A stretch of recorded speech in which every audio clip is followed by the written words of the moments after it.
Welcome to Relate. I'm Dan, the host of the Relate.online podcast. Our mission is to help couples create amazing, connected, and fulfilling relationships through specialist relationship providers and information. Our focus is on relationships and all the factors that affect them. Sometimes I'll speak with relationship experts, other times I'll explore an idea that builds connection. Sometimes I'll talk to specific topic experts, and other times I'll get a fascinating relationship story. If you have a question or a topic you'd like to hear, or even if you have a story you want to tell, please let me know. And be sure to subscribe so you get our next episode. Hey there, this is Relate. I'm Dan, your host. I'm with Steven Dromgool, our director. And we've been talking a lot about brains and how brains relate to relationships and what's going on with them. So we came across this topic of what are the effects of neurotransmitters on relationships? And so with Relate, we also back a couples therapy modality called POR, which is presence-oriented relationship therapy. And in it, we have a model, which is a developmental brain model. And we look at how we develop as humans, as babies to children, to adults, but then also a part of us that observes and is self-aware. And so what I'm going to do is ask Steven a handful of questions today about how do common neurotransmitters like oxytocin, and ones we don't talk about so often like PEA, which is phenyl-Ethlymine, and he'll correct me if I'm too far off on that, and how they affect our development and how they affect our relationships. So welcome, Steven. Hey, Dan. Good to be here. Excellent. Dan, good to be here. Excellent. So would you, just a couple words, tell us what is oxytocin? Okay, so oxytocin is a neurotransmitter that is generally known as kind of the bonding hormone we tend to experience in that afterglow period after sex, when you're breastfeeding, when you're being breastfed, when you're being cuddled or stroked. And so it's what it tends to produce in the body is a sort of oceanic feeling of warmth, relaxation, and comfort, and it tends to help people feel closer and more connected to each other, which is why the synthetic version of that is often abused because it helps people feel safer and more connected. Interesting. So it's a hormone that is primarily for when we're infants. And then is it something that tails off as we get older? How does it go? No, it's one of the most important bonding hormones and neurotransmitters for adults, for humans.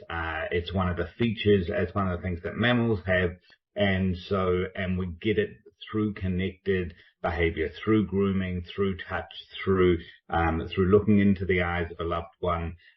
Basically, the only people who don't respond well to oxytocin tend to be people who have been abused or maltreated in childhood. So they did some research on prisoners and found that if you gave them artificial oxytocin, they became more anxious and paranoid. But for most of us, it helps us feel more connected and loved and secure. Well, it's curious. What is artificial oxytocin? In the States, it's known as Oxy. So when most people, I think the most common synthetic name is Oxycontin in the States. And so, when they're talking about the opioid epidemic, they're generally talking about people using the synthetic version of oxytocin. So that's how important, it is to us. And I might also suspect that's why so many people are now traveling around the United States with their pet dogs, because they're getting oxytocin some way or other. Absolutely, yeah. Now, I think once upon a time, I heard you talk about how a lot of times ladies, when they're off, they have a busy day, they come home and they're looking for oxytocin. And the gentlemen are kind of testosterone depleted. So what is the relationship between oxytocin and testosterone? Okay, so that's a relatively complicated question, which I might just split up a little bit. So if we look at what testosterone tends to do for people in particular, and bear in mind that men typically have about 4 to 8 times the level of testosterone in our body, which is why our muscles tend to be bigger, and there's a whole series of behaviors that are associated with it. And so the impact on us comparatively tends to be much bigger as a general rule. There's obviously exceptions to each one of those. Testosterone is both a hormone and a neurotransmitter. Now, the difference between the two of those is where it's being produced in the body. So it's a neurotransmitter if it's in the brain, but we also have it impacting our body as well. Testosterone is a short-acting, short-life hormone that's going to make us feel powerful. It increases muscle activation, tends to increase motivation, and so if you look at people working out in a gym, male and female, in most cases, if they're working out, heavily, they're going to be experiencing that impact of testosterone, and that's the thing that's really driving you through your workout at the gym. If you're working really hard at work, if you've whatever you're doing, if there's this focused, goal-oriented activity, and you've got that energetic kind of pump going on, which will also be activating other hormones and neurotransmitters at the same time. That's testosterone. If we think about sex, things come up and things go down afterward. Was that a joke? No, that was a real okay. Yeah. Couldn't help myself. And so basically what happens is when we are high in testosterone, we're going to be energized, we're going to be focused, we're going to be motivated, we're going to be goal-oriented. Men in particular who are low in testosterone are going to be demotivated, possibly depressed, often irritable and grumpy. And so that, that's the kind of behavior you'll see. So at the end of the day, it's pretty common that if a guy's been at work and he's been really concentrated on what he's doing and he gets home, he's going to be kind of depleted in testosterone. Now, if a woman is in a career-oriented job, she's quite focused, she's quite driven, it may have a very similar kind of thing of coming home and feeling grumpy and irritable and just like, leave me the hell alone and don't talk to me. That's someone who's running more on testosterone. To take a little bit of a left turn in this conversation, one of the things that I once heard is that women who have, I guess, more high-power jobs, much more responsibility, much more affluent and powerful, in their intimate relationships, sometimes they end up enjoying a partner who is a little bit more, I guess, in charge or controlling, or maybe controlling is the wrong word, but a little bit more assertive, right? And like a counterbalance. Have you seen any of that? Yeah, absolutely. And it's a very common feature that we have. And so this is the whole thing, like a lot of the early talking about, things like, for instance, testosterone, it'll be like guys this, guys this, guys this. And it wouldn't talk about the fact that women also produce testosterone. And even though in general guys produce a lot more testosterone, there are women, if you're in a career-oriented job, if you're quite a goal-focused person, you may be dealing with a higher base level of testosterone, but at some level you've learned to kind of activate or sort of tie into that, that feel-good, adrenaline, goal-oriented charge of that. But in general, what we're going to see, so our counterbalance to testosterone is oxytocin, which is our bonding, social connection hormone. Now, in general, women are operating on much higher levels of that than men. And so that tends to be more of a motivational hormone for women. So if you've got someone who's career oriented and so they have this drive towards using testosterone and those kind of things at work, they because typically their physiology is going to have them set up, and their socialization will have them set up to use oxytocin as well, to be able to kind of come into a different space at home to be able to be more receptive, to experience the positive impacts of oxytocin at the same time where someone else is in charge, but they're nurturing and they're creating safety and they can let down their guard. That's going to feel like a relief for them, and it's going to then help them do the recuperation, which is really necessary for testosterone. Testosterone will go up, but then it goes down and you need time to recuperate. So that pattern is pretty common. Would men respond more to oxytocin if they were socialized to be more physically affectionate and emotionally affectionate? Yes. And the answer to that is yes. So it is biological. There tend to be a biological set point, and typically if you look at the genders, you're going to get, women tend to be higher, in oxytocin. But then if you look at all of socialization massively amplifies that impact. So what we see is, I was a stay-at-home dad, for a few years. And I noticed as a result of them, I needed to change the way that I started operating. And so it really helped me develop some of my more oxytocin, oriented self. And I didn't lose that capacity, like it was still really important to me that I got to the gym and I did those, those kind of things. But yeah, socialization plays an important role. And so my view in terms of developing a whole self is that we develop the capacity to use testosterone to tap into oxytocin as well. So I guess one of the things then that makes me wonder is men, just through normal aging process, their testosterone decreases through life. Is that also true for oxytocin? I don't think so, and I wouldn't expect so. Don't quote me on this at a research level, but oxytocin, because it's a social bonding hormone, it tends to be something that we need right across the lifespan. And so I would expect that as men get older, and we often see this in their behavior, they often develop the capacity to become more nurturing, more connected, or they tend to become quite disconnected, like they tend to become out of balance, and then you get the grumpy old man scenario.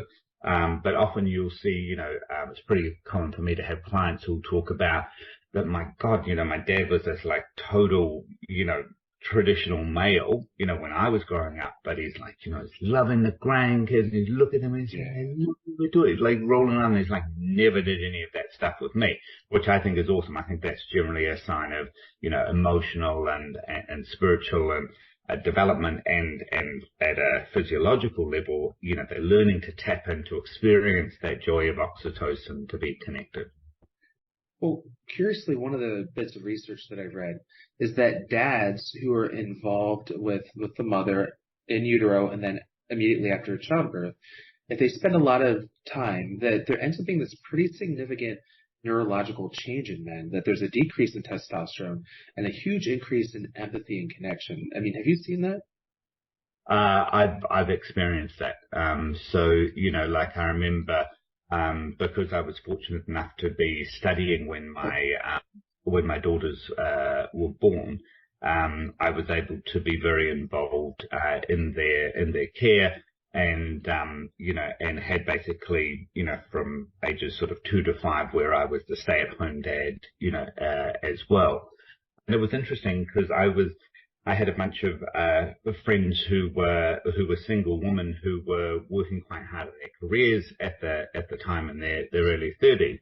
And it was interesting. We would go out places, and so I'd have, the 2 kids, and I'd, be trying to manage those. And these women were behaving like guys. They were clueless in terms of just being aware of the kids, of noticing that, that ability to kind of track someone, was something that they weren't able to do. But I had learned that capacity because basically my children's life depended on my ability not to dip out and tune out. Yeah, it's fascinating. I had a friend who was a huge man. He's like 6'4" and well over 250 pounds, or 120 kilos, as you would say it, or something. Covered in tattoos. He swore like a sailor, and we had a mutual friend who just had a baby, and so my buddy with all the tattoos, he had a handful of kids already, right? And so this mutual friend just has a baby. He's fretting. He's pulling his hair out. Doesn't know what to do. The kid's screaming. And the big guy with the tattoos says, "Here, just let me hold him." He just puts them on, holds the back of their head, and just starts talking and cooing in a deep voice. And the baby just kind of just melts in his arms. And that's a really powerful example. And I remember, one of the things that that my daughter's mother did that was really helpful to me when they were very young, was my oldest daughter was crying. She was quite small. She probably would have been about 3.5 months, and so she was starting to to cry, and I didn't know, what to do to kind of soothe her. So I assumed, she needs boobs. I don't have boobs. This is mum's job, because I was raised traditional. And, and her mum says, well, hang on, she's fine. She's been fed. You don't need to, just hold her. And I'm like, looking at her like, okay, you're just completely delusional here, woman. And she said, look, hold her for 30 seconds. She will be fine. At which point in time, I completely relaxed because I knew she was wrong. And so I held my daughter, and I literally, I could be a dick. I was literally in my head, because, until I said that 30 seconds, she's still crying, she needs you. And my daughter cried for 11 seconds and then went and relaxed. And I was like, wow. So I can do this thing. And honestly, for me, that was a really helpful thing because what was happening is my daughter was in distress, and I'm testosterone oriented as a goal oriented. I needed to make her stop crying. I needed to give it to someone. I needed to do something. And so that was stressing me out. But once I tapped my social connection with her, I was able to just look at her and just go, hey, I'm here. My heart rate stills down. My body relaxes, my breathing changes, and so then I was able to kind of regulate my daughter that, we're in connection, Dad's here, it's all okay. And so that lesson really, set me in really good stead. And so often when I have clients who come in with little babies, for their sessions, generally I want to get the couple talking to each other and say, oh, hold the baby. And so the couple talk to each other, I hold the baby, Mum and Dad start to relax and connect, and the baby falls asleep with me. And I'm like, do that. And I was like, actually, you guys did it because you guys connected and created a sense of safety. That's actually a really fascinating thing. In another place, we've recently been talking about the different bridges that go between the three relationships in therapy. And it's curious how right there is a very real example of how that works. And on a different note, I've heard you tell that story about your daughter, right, and crying and then counting it a few times, and it's still funny every time. Every time. I think it also reminded me of a concept you have called the circle and the ladder, about how men are oriented towards ladders. I think it's something around men are oriented towards sex, stuff, and status, and women are kind of trying to money and power. Okay, fine. I like the three S's, but it's your story, so you have it. But it's interesting that perhaps that the biological correlate of that is oxytocin and testosterone, and that's why. And I'd never put that piece together. Yeah. So I might just sort of explain that quickly. So I kind of came up with this model on the spot, for a client who was just trying to understand her, in retrospect, slightly Asperger's husband. And I said, well, guys often think about life like a ladder. And, if you think about the teenager hitting high school, they want to go up the ladder. They see themselves down the bottom. And so basically sex, money, and power are your holy trinity of ladder promotion. And humiliation and expressing emotion will take you down. And so, so 13-year-olds generally aren't getting a lot of sex, money, or power. And so they often learn how to fake it. And they tend to view other people as competition in terms of the way that they're operating in life. And so that, and it's built by this conditioning that says that if you are vulnerable, if you are open, if you're looking for bonding, you're quite vulnerable to being hurt as a male. And that's a normal part that we accept as socialization, even though psychologically it's incredibly unhelpful. Whereas woman's concern, again, like you were saying, Dan, oriented towards that higher need for oxytocin, that higher need for social connection, tend to view like a circle, and so they're looking at high school and they want to be in the circle, they want to be in the lifeboat, and so they're oriented towards being friends, making connections, and supporting those in order to get acceptance. Yeah.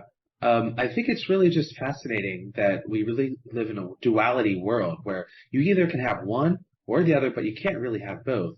And I know that a lot of your work is actually telling people that they can have both. Exactly. Right? And you give us this real clear example of connection windows, right?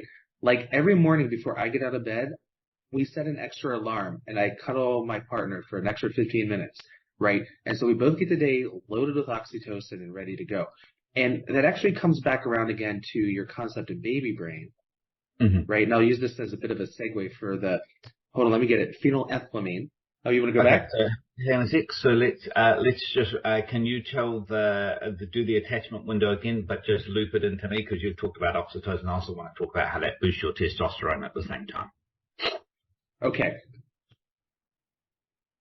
So one of the things that I do with my partners, every morning we cuddle for an extra 15 minutes. We set an extra alarm for it. We roll over, then we fall back asleep, right? But with an intention of cuddling each other. Mhm. Yeah, and so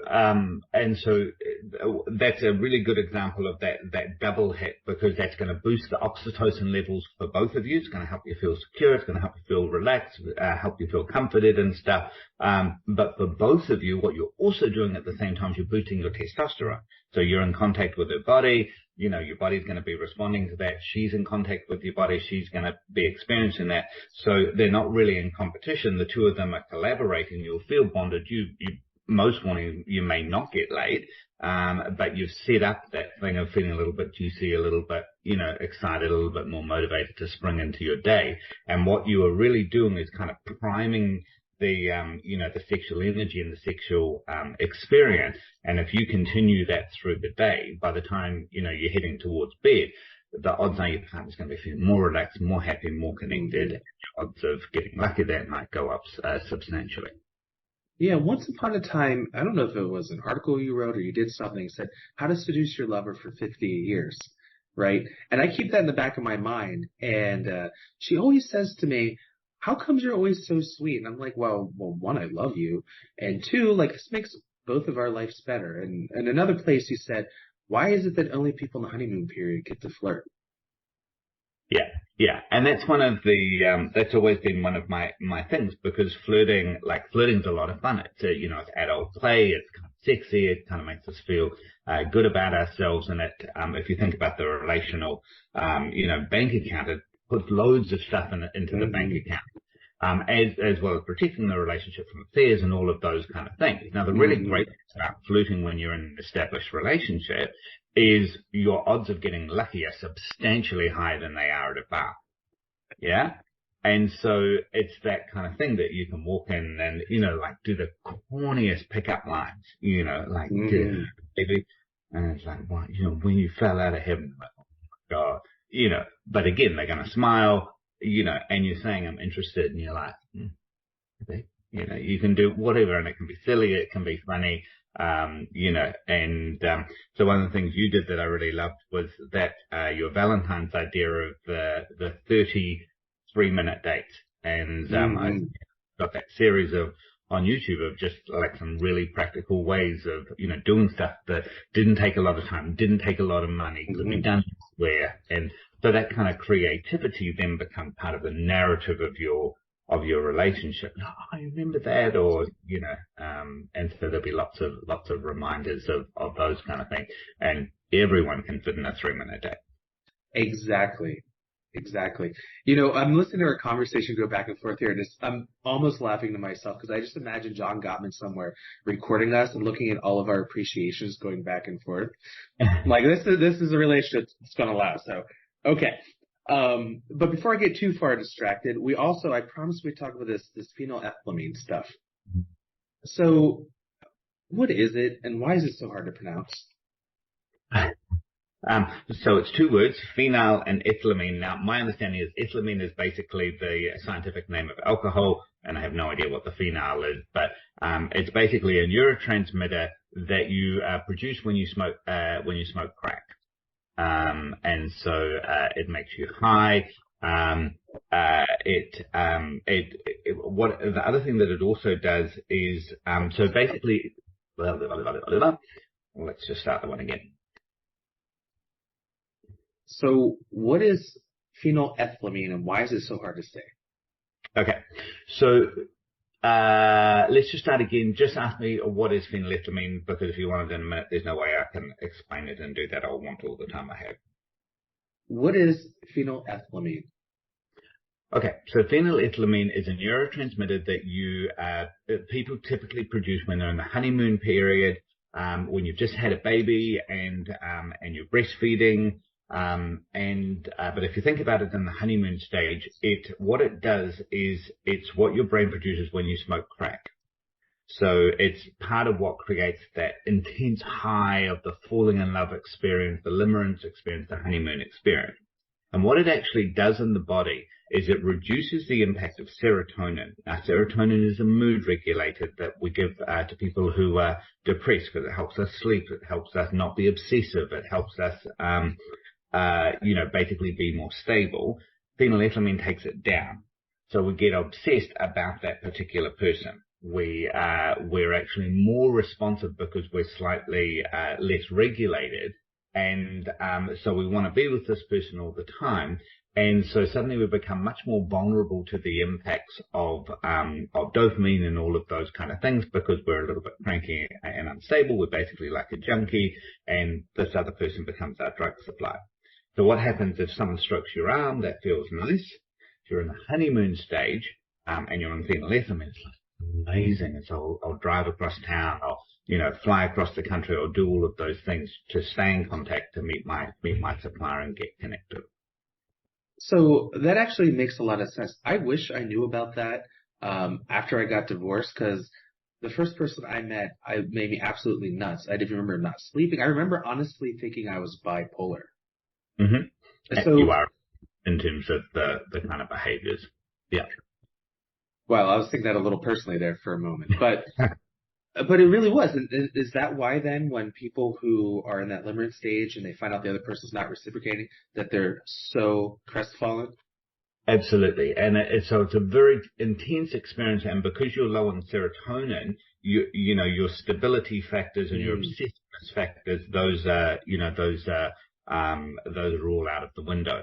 So the thing to be aware of is that it takes about 6 weeks to kind of like drain phenylethylamine out of the system. So if you're going through a breakup or you're interested in someone but they're not interested in you, what you want to do is to lower the stimulation and basically essentially lower contact with that, or actually stop contact with that person for ideally a period of 6 weeks. And that includes lying in bed fantasizing about like, oh, what if? You basically, you're essentially detoxing from that person. And then what will happen is you'll come back into perspective, and then it's like, oh, like, why was I so kind of insane about that person? They were kind of nuts, or like it's not the end of the world, or there's someone else, or whatever. Romeo and Juliet, incidentally, is a really good example of that. And we often think of that story as a romance. It's not. It's a tragedy. You have a bunch of 13 or 14-year-olds who go crazy, screw up their lives and their families' lives because of essentially uncontrolled, unmoderated response to phenylethylamine. So that's really fascinating. But I guess the question I want to follow up with is, we first start talking about this bonding hormone with infants. Like, how does it kind of fall? Why is it not so prevalent after infancy? And then why does it pop back up at random times? So which bonding hormone are we talking about? Phenylethylamine. Oh, okay. So can you just ask that as a question? Can you talk to me about phenylethylamine you mentioned phenylethylamine impacting mothers and child. Can you talk a bit more about that? Actually, I'm going to go back to Romeo and Juliet, and then I'll come back to infants later. Okay. So you just talked about Romeo and Juliet, and I guess the question is, why do we have this PEA or phenylethylamine fire up with some people but not others? That's a really good question. So and there's a lot of different answers, because obviously, we can't, everyone's different, everyone's history is different. And so it's one of those multi-complex issues that we're needing to make some generalizations about. So that's just the disclosure at the start. But the reason it's so significant is that we tend to fall in love with people who are familiar. So what I call the baby brain, it develops in the first couple of years of life when we're incredibly vulnerable and incredibly dependent, and we survive because particular people invest a lot of time, energy, effort, and money into taking care of us. And what we did is we then, as a result, connect safety with being with those familiar people. So that's why babies want to be with mum or dad. They don't want to be with some random stranger. And so that part of the brain by the age of 2, we've picked up, we've learned a language that helps us bond with those particular people. We know what love tastes like, smells like, feels like, all of those kind of things. When we go through adolescence, the brain goes through a hormone wash that basically eroticizes that internal familiar model, turns it outwards for most of us. So we're now looking out in the world for someone who meets that, that unconscious blueprint. And it's very powerful and quite mysterious in the way it works, but we can recognize that stuff, non-verbal across the room. Sometimes even, through a picture or something, there'll just be something about someone. And it might be the configuration of the lines in their forehead, the way that they smell, certain behaviors they do. But it's like the kid from alcoholic parents, if parents were alcoholic, that's going to be in the blueprint. And so we can go to a bar and we can pick out the alcoholic in the bar, eat a bunch out of a whole group of drunk people. So we're looking for that person that's familiar. And so, that's basically, how that works. So it almost sounds like, the way PTSD works, but in complete reverse. Right? Like if someone was a trigger to you once upon a time, right, and someone looks like them or smells like them, then you might have a traumatic response. But in reverse, in this case, right, you had that bonding attachment. Now you might see someone who reminds you of them and you'll be like, huh, and they'll catch you almost off guards in a way that I wonder why it is that I'm so interested in this person. Exactly. Yeah. That makes sense. So it's like a memory and a recognition system that's operating. Yeah, absolutely. Well, so then I've met people who they were in a relationship, they fell deeply in love with someone and it didn't work out. Mm-hmm. And there's almost like a part of them that's still tied to their ex or this paramour, whomever. Is that a function of PEA? And if so, how do you untie yourself? Yeah, that's a really good question. And, I think both of us have experienced, the difficulty and the pain of that, both personally and with our clients. And, so basically PEA is kind of used to hardwire or to bond us to those particular processes, to a particular person. So, and it kind of helps us form pair bonds as mammals. And so the breaking or the disrupting of a pair bond is a process that takes time. And so in general, one of the key periods is that 6-week period of having some separation, setting some limit, and it might be that you're in a different environment or you're doing, just reducing reminders of that person just to give you time to grieve through that process. And that tends to help reduce the, basically the fixation, because that's essentially what it is, with that person down to a level where it starts to become more manageable, and our serotonin levels can come up and start regulating ourselves better. And so that's generally the first part. And then you've got all of the other internal processing, what you want to learn from the relationship, what you want to keep, what you want to let go of, recognizing what was good, what was not. And so the passing of that can actually take, particularly if it's, a significant long-term relationship, but sometimes even short-term relationships can have quite powerful impact as well. But we process that so we can get through the, basically just sort through the good and the bad. Yeah. Well, one last question on this topic, because I know we're starting to run long. I've seen where men be in relationships, but they're kind of indifferent to their partner. They take them for granted. They don't seem to have a lot of feelings about them. The lady's like, all right, I'm done with this. They're out. And then it's as if the guys have the second bout with PEA. Is that a real thing? Like, does it come back? Yeah. So often what you will see with that is, and again, it is much more common that it will be guys who are doing that. But it also applies to people who are avoidantly attached. So sometimes it will be a woman, doing the same behavior just in reverse. And so people who are avoidantly attached, their safety is still connected to these particular people who looked after them, but these people weren't safe enough. Like the parents were critical or judgmental, and so the kid wants to stay in connection, but also just sort of stay just on the edges. So I'm not too close, because if I get too close, I know I'm going to get hurt.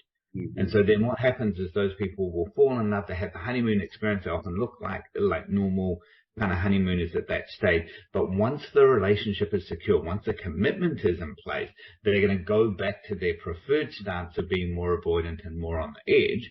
And then, because that's their normal, that's their familiar position.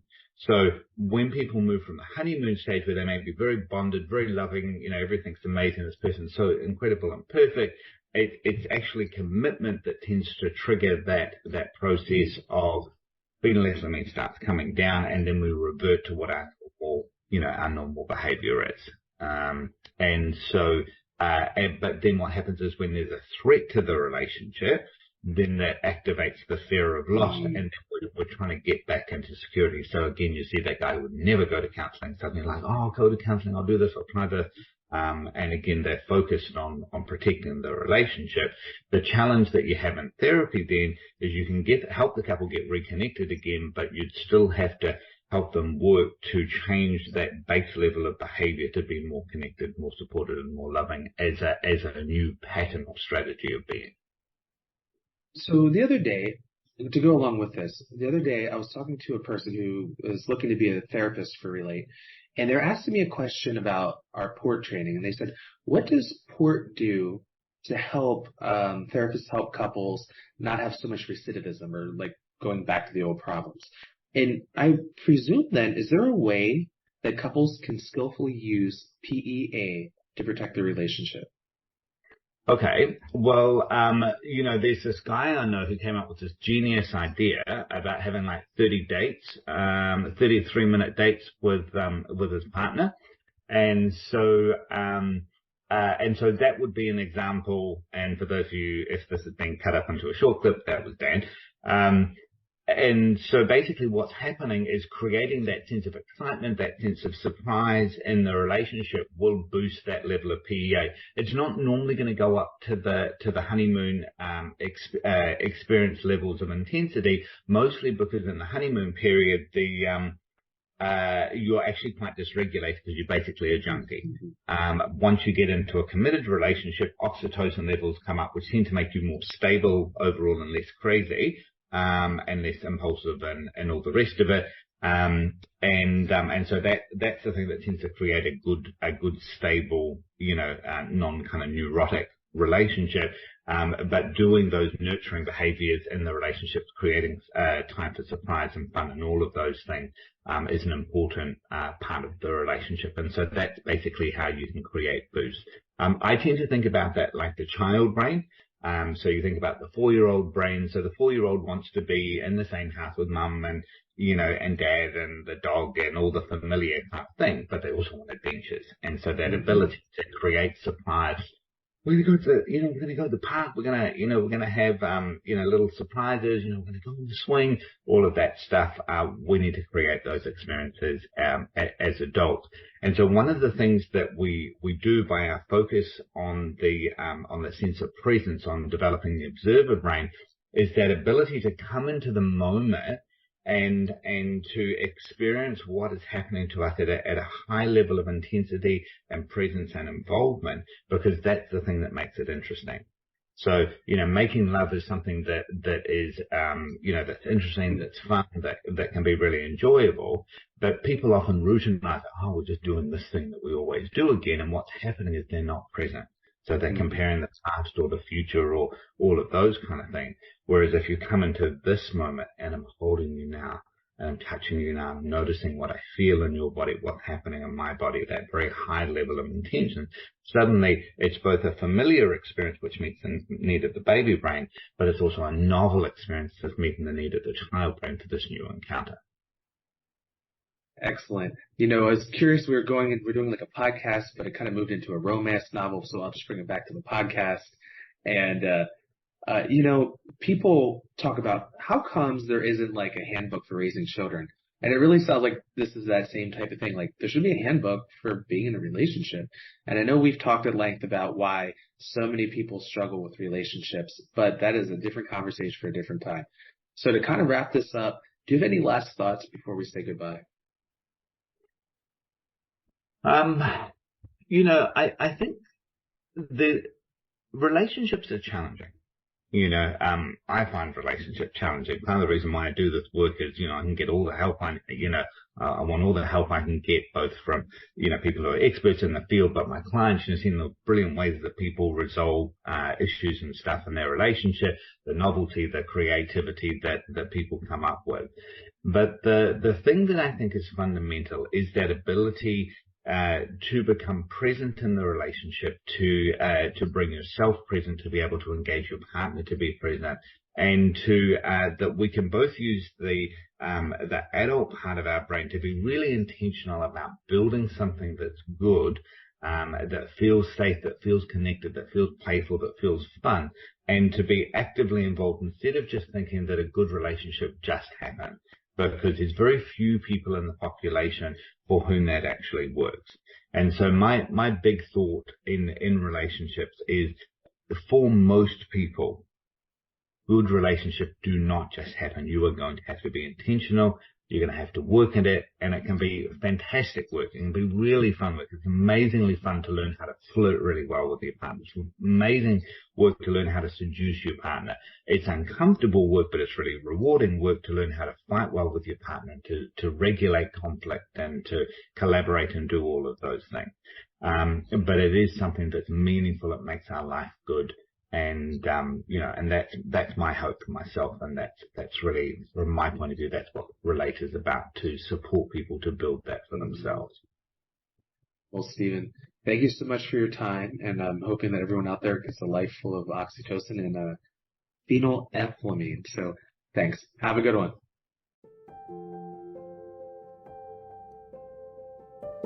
Thanks again for listening to this Relate.online podcast. I'm your host, Dan Gummo. And again, if you have any questions or topics you'd like to hear about or stories to tell, please let me know.